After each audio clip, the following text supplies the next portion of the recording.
Welcome to the Bald Brad Show. Our lead story of the day is regarding Friday's White House press briefing that was all about the second object that was shot down over Alaska. Now, there's been 4 objects that have been shot down as of Monday morning here, and a 5th one that was pinged on radar. But we're going to jump in to see what John Kirby and the Pentagon has to say about all of this. Support us by hitting that like and subscribe button. Leaving us a short, sweet comment down below. Your help support would be greatly appreciated. Let's go ahead and roll it. Thank you. When I hear news, I just get very excited. Fancy that. Yes. So can we just go back for a moment? So another aircraft of some sort, airship, balloon, something was shot down today. Who owns it? What were the circumstances? Was the president directly involved in ordering this? And is wreckage being recovered? Well, Or- okay, so I'm going to try. Remind me if I forget something. Okay. Yes, the president absolutely was involved in this decision. He ordered it at the recommendation of Pentagon leaders. He wanted it taken down, and they did that. They did it using fighter aircraft assigned to U.S. Northern Command. The Pentagon will have more to say about the details of this later on this afternoon. It's only just within the last hour. We're calling this an object because that's the best description we have right now. We do not know who owns it, whether it's state-owned or corporate-owned or privately owned. We just don't know. We don't know. As I said, state-owned. We don't know if it's state-owned, and we don't understand the full purpose. We don't have any information that would confirm a stated purpose for this object. We do expect to be able to recover the debris. Since it fell not only within our territorial space, but on what we believe is frozen water, so a recovery effort will be made, and we're hopeful that it'll be successful, and then we can learn a little bit more about it.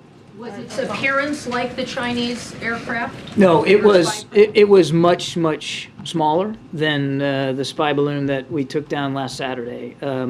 The way it was described to me was roughly the size of a small car, as opposed to a payload that was like 2 or 3 buses size, right? So much smaller, and not of the same, no significant payload, if you will. And lastly, is it now the policy of the United States that if unidentified aircraft are over U.S. territory, that it is likely the president will choose to shoot it down? The president will always act in the best interest of our national security and in the safety and security of the American people. Look, I find this all weird, and you might be thinking, Brad, this is all the way from Friday. It's now Monday morning. We know that more of these have been shot out of the sky. Why are you showing us old information? Because what he's saying here is the same information that we have about all the objects. We don't have any information. We have no details whatsoever. I mean, this happened an hour before this press briefing when the second one was shot down. And folks, these were short-range missiles that were taking out these objects. Like, the military's not just scrambling fighter jets, but they're analyzing these objects that are in the sky. They're not just going to willy-nilly just shoot one out of the sky. They have information on this. They have high-definition cameras on this stuff. So some of these missiles that they're using is heat-seeking. So even though that, you have to know a little bit of intelligence of what's going on. They're not even coming close to giving us all the information they have. If what he's saying is true, that he's literally limited, we don't even know really anything about this thing, that should give you terrible confidence in our United States military and the way we talk about ourselves and present ourselves as being a world power. Now, I understand we're world power in terms of nukes, military power, just in general with the amount of weaponry we have. But, I mean, heck, the technology, you're telling me we don't have any greater intel on this thing other than like, oh, well, it's the size of a small car. Oh, perfect. Oh, goody. That gives us a lot of safety here. Not to mention, again, this is the 4th one as of today that has been shot out of the sky. Now, what's awesome here is Jackie Heinrich kind of follows up with going, why'd you shoot this one out of the sky, but you let the Chinese one basically fly all across the United States? And just listen to John Kirby's answer, because he really does give a terrible answer. A lot of times he's very good at ad-libbing and talking on his feet. This isn't one of those times. People. Jackie, we're going to get you guys. John, so the Pentagon ordered this new object be taken down over Alaska. The president ordered it. president ordered it. So is it a fair takeaway then that the Pentagon regrets not taking down the first balloon before it crossed the entire U.S.? Well, I'm not going to speak for the Pentagon. I can tell you that the president doesn't regret the way that we handled the first balloon.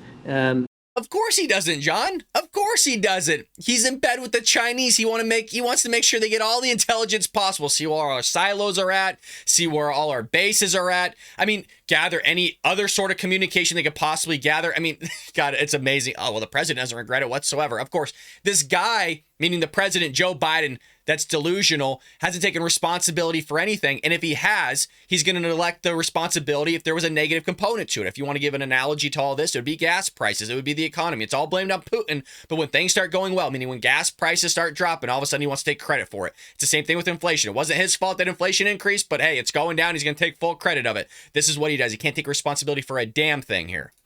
That time first of all, apples and oranges here in terms of size. As I said, this was size of a small car, and it was over a very sparsely populated area, but also more critically it was over water space when we ordered this down, as we did the last one, but completely different size. And the debris field for this we expect to be much smaller than would have been for the other one. That's difference one. Difference two. We knew for a fact that the PRC balloon that we shot down last week was in fact a surveillance asset and capable of surveillance over sensitive military sites, and that it had self-propulsion and maneuver capabilities. There's no indication that this one did. The other one, the first one, was able to maneuver. You guys, you can't make this up. You really can't make this up. Oh, well, we knew it was spied on us the entire time. It had capabilities of looking at our installations. So, hey, we let it go all the way around to make sure it did all its work before we shot it down. I mean, if you had to sum up the Biden administration, this is it. This is really it. Just great job, man. Great job. Let it take all the intelligence it possibly can as it's been gathered, sends it to China, then we'll blow it out of the sky. Perfect. Just perfect. Maneuver and loiter, slow down, speed up.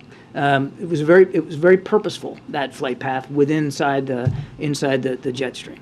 That would suggest that maybe you should And- get it out over Alaska too, though. Look, Oh, Jackie, I love it. The sarcasm. That would have suggested that you probably should have shot it out, I don't know, over Alaska before it actually went through the entire United States. But it all has to do with size, Jackie. Didn't you know it? Size matters here. The debris field. I would like to mention, too, the majority of the United States is just open land, by the way. You could have shot this at any moment out of the sky, just like they did over Michigan. But, hey, what do I know? I'm not in the military. the Pentagon's already spoken to this question about whether or not they should have or could have shot it down over Alaska airspace. I would refer you to, there was 2 hours and hours of testimony yesterday on that. On the communications, though, we still don't know, and correct me if I'm wrong, we don't know what intelligence or communications could have been collected or what devices they were targeting, as I understand it. So that being said, how can the president say it was not a major breach if we don't know that? What we do know is we knew the basic flight path of this thing, and we were able to take steps at sensitive military sites that we believed would be along the flight path to significantly curtail any intelligence ability that the Chinese could get from the balloon. Certainly curtail anything that would be above and beyond what they normally try to collect through other means. Go ahead, Zeke. Talk about really trying to downplay this whole thing.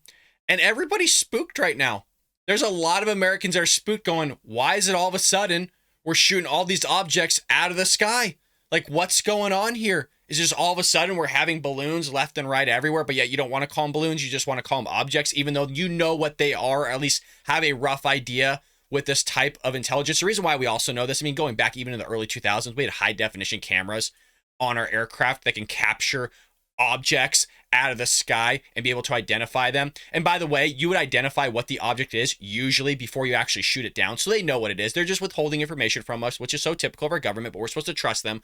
But, a big thing here is you see how tight-lipped everything is, and it should raise a lot of questions as we're going on a week now with a lot of this stuff. Nothing's come out. Literally nothing's come out. We don't know anything about these objects. I mean, the one that just shot down, yesterday or whatever, or 2 days ago? We still know nothing about it. We don't know anything. But why not? Why not? And I think Jackie Heinrich raises a great question. Why didn't you shoot the other ones down right when they came into our airspace? What's going on? Hopefully we'll find out, folks. Don't forget to hit that like and subscribe button. Well, moving into our last story of the day, we got Representative Luna back. If you recall, on Friday, I believe we did the episode, or Thursday, where she was just obliterating Democrats regarding the southern border. She's Hispanic herself, and so the Democrats don't know what to say because the only thing they can say is call Republicans or whatever white supremacists, and that kind of correlates to her as well because she's a GOP, she's a representative, she's a congresswoman, just completely laying into them. And so what happened after this, of her not just laying into them about illegal immigration at the border, but other components as well, well, now you got the leftist media doing the work of the Democrat Party once again, coming out with a hit piece on her, and now she's bringing all the receipts here on Fox News, completely dismantling WAPO hit piece that was performed on her. Again, hit that like and subscribe button if you haven't already. Now here she is for herself. Florida's representative for the 13th District, Anna Paulina Luna. Congresswoman, great to have you on the program tonight. As I mentioned, the Washington Post has already issued one correction regarding you being previously registered as a Democrat. What else did they get wrong? Well, they did start out with saying that I basically made up the fact that my father never went to jail. And as you saw with the records that we sent to Fox News, that's completely false. You know, my story growing up within the welfare system, going to over 6 high schools, that's not something that the Washington Post wants to tell the truth about. They also proceeded to leave out an entire interview with a roommate that I had that debunked a bizarre claim made by someone that was apparently stationed with me that claimed that I owned a firearm during this break-in. So the fact is that we have these receipts. My attorneys already issued a letter of correction. Washington Post didn't respond to a response from Fox Digital, nor did any of the other people that made these bizarre allegations. And we will be issuing these letters to correct to Vanity Fair, and a few other major outlets decided to run with this story before they corrected the facts. I will say that People magazine did reach out, and they wanted to wait to see this episode before they ran the story. So I'll be interviewing with them after. But it's awful how they treat minorities. And the fact is that their undertone of their article was incredibly racist. They tried to undercut my Hispanic heritage. They even spoke to my mother and didn't report a lot of what she was posting. So the Washington Post is compost, and they should do better. Wow. She ain't done yet, folks. I'm telling you, this one's a firecracker, man. She's really growing on me. She's a representative again from, I believe, Florida. But I got a good look at her during that congressional hearing on illegal immigration, and she just slapped Democrats right upside the head. But what's interesting here is I don't necessarily think that the Washington Post is racist. I'm not on board with that. I kind of see what she's doing here is playing into the hands of the Democrats in the sense of she's using certain strategies that they do by calling us racist, meaning white supremacists and all these other things, which we're not. And now she's throwing it back at them. Basically, we're two different sides throwing our bleep at each other. So not a big fan of that. I get the strategy and the tactic behind it. But the Washington Post not willing to actually verify certain things. It's not uncommon for a newspaper or a news outlet, as we're so accustomed to under the Trump administration, to do this type of stuff. I mean, look at what they did to Brett Kavanaugh, folks. I mean, it wasn't just congressmen and women on the Democrat side of the aisle that were doing that, but it was also the bidding of the progressive left that are basically inhabiting all these leftist media organizations. And there's good reporters in these organizations. We cover the White House press briefings all the time. They're good reporters that just want to do their job, not there to slander anybody or lie to the best of their abilities. Not lying, but slander, kind of maybe get something wrong. But when you're corrected on it by even other outlets or even the person themselves, and you're issued certain things, you would think that, hey, we should probably look into this, maybe pull it down for a short time and fix it. But no. You know, they're going to do the bidding. Some people in these organizations are going to do the bidding of the Democrat Party and falsely say things about people, which is disgusting. But let her continue here. Why do you think, Congresswoman, that you were their target? I think that my story is something that they didn't want to believe is true. Again, I grew up within the welfare system. I went to over 6 high schools. My parents were never married. And I also think one of the craziest claims that they're trying to say is that I wasn't raised as a Messianic Jew. You know, I have documentation and photos of my father at synagogue. My mother confirmed this to the Washington Post. But again, they don't want people like me to have credibility. And so what they try to do is attack the reputation. Mind you, this is also a few days after, though, I went after Yoel Roth and Twitter for exposing them as being joint state actors. And so I am on congressional oversight. I do believe that they're trying to, again, attack my credibility, and I'm not going to let them get away with this. The American people deserve honest representation. I'm exactly that, and I have the receipts to prove it. Yeah. Exactly what I said. Exactly what I said. The credibility aspect I didn't say, but just the aspect of her going so hard in the paint on Democrats through, yes, the Twitter files, but also the illegal immigration component. As somebody being Hispanic here and growing up in a certain welfare system, as she's mentioned, definitely goes against the grain of the Democrat Party, because she kind of doesn't fit a traditional Republican, if you know what I mean. And so now they don't know what to do with her other than, hey, let's write hit pieces about her, create all this stuff about her so people don't like her and she's not credible once again from the GOP side of the aisle, meaning, hey, let's make up a bunch of lies so nobody believes them. And so when they do say truth, people don't want to listen to them. So I love that she's coming out here with receipts, proving them wrong and just bashing them right upside the head. Many people saw that interaction with Yoel Roth this week from Twitter. You brought up race. I would love to ask you this one last question. You know, your situation with the Washington Post here reminds me of a story, again, with the Washington Post from a few years ago when it came to South Carolina Senator Tim Scott. It seemed to question Scott's story and by implication whether or not he was authentically black or had an authentically black experience in America. They point out that you changed your last name, that you previously went by your father's last name and later in life changed your last name to Luna. And again, the implication seems to me to be you're not authentically Hispanic. That is completely true. And again, the racist undertone of this article is pretty mind-blowing. My mom actually had responded, told them about how I was raised, the fact that my father was fluent in Spanish. And, you know, we even provided them with immigration records of my grandparents, and they didn't want to report on any of that. And so when you see how they treat minority conservatives, you understand that this isn't about reporting the truth. It's about really attacking conservatives that can reach a base that they hope to control. It is about power. And the fact is that especially with Hispanic Americans of Mexican descent, we are largely moving to the Republican Party, and for good reason. The Democrats are destroying this country, and I'm not going to let them silence my voice. If anything, I will talk to any investigative journalist that wants to correct these facts. But remember, the Washington Post reached out to my own mother and asked for a death certificate to prove my grandmother died of AIDS due to heroin use. And they couldn't even confirm that in their own report. Well, Congressman, I would love to tell you. Who would want to report something like that? I mean, what are you doing, Wapo? Like, what the heck is going on?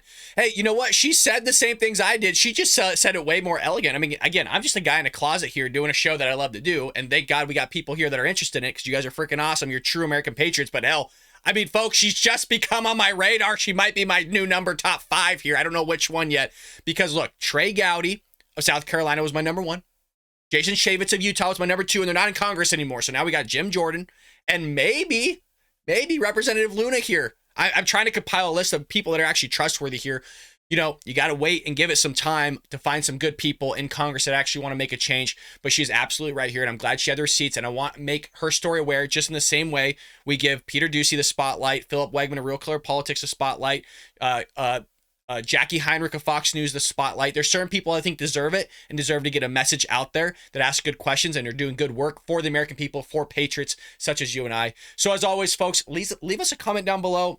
Let me know what you think about all this. Have you heard of Representative Luna? Do you support her? You know, what don't you like about her? What do you like about her? Let's create a conversation in the comment section below. And again, I'm always going to announce this towards the end of February. We are going to have an announcement date for big stuff that we're going to release here on the Bald Brad channel. Big stuff for me personally, stuff for you. It's going to be a whole event type of little thing for us. We'll do a live stream with it, have you guys in the live chat, and we'll hang out for, 20, 30 minutes as we go through all the stuff. It'll be a good time, but just want to bring on your radar. So hopefully you could spend some time with us live through those announcements and support the show any way possible. Thank you so much, and I'll see you tomorrow here on the Bald Brad Show.